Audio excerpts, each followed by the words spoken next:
Poppy শুধু আমাকে disturb করতেছে জায়গা জমি নিয়ে। এখন আগে পপি অল্প স্বল্প করতো, এখন ওর হাজব্যান্ডকে নিয়ে ও সরাসরি আমাদের সঙ্গে অ্যাটাক করতেছে। পপির মতন রোজগার করছে, পপির মতন পপি সম্পত্তি কিনছে, কিন্তু আমাদেরটা তো কেনে নেই। একটা জমি ওর বাপের কাছ থেকে জোর দখল করে নিছে। আর আমার সাথে যে আমার আর 5টা বাচ্চার যে জমি, সেটাও ওই সঙ্গে অ্যাড করে নিছে এবং ওইটাকে মিউটেশন না কি বলে এগুলো সব করে নিছে। টাকার বিদ্যুতের লাইন কেটে দিছে এবং ওর নামে করে নিছে।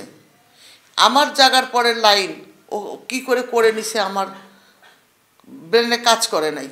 ছেলে দুইটাও আমার সবাই আমার সঙ্গে। এর পুরোটাই মিথ্যে বানোয়াট এবং তাদের স্বার্থ উদ্ধার হয়নি বলে আজকে সত্য একটা জিনিসকে অসত্য বলে প্রমাণিত করার চেষ্টা করছে। আমি একজন শিল্পী মানুষ, আমি কি ভূমিদস্যু? আজকে যাদেরকে আমি এই 2 হাতে ছোটবেলার থেকে লালন পালন করেছি, যাদেরকে আমি মানুষ করেছি আমার জীবনের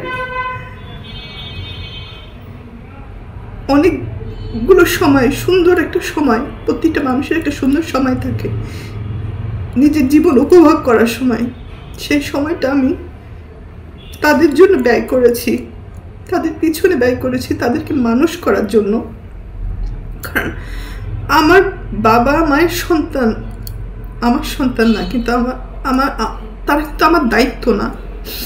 তারপরেও আমি আমার ভাই বোনদেরকে নিজের সন্তান হিসেবে লালন পালন করেছি, দায়িত্ব পালন করেছি।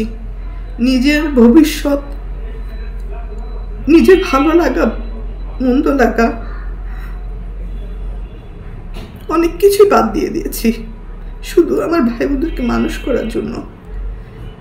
কিন্তু এখন এসে দেখলাম মানুষ তো হয়নি, হিংস্র কিছু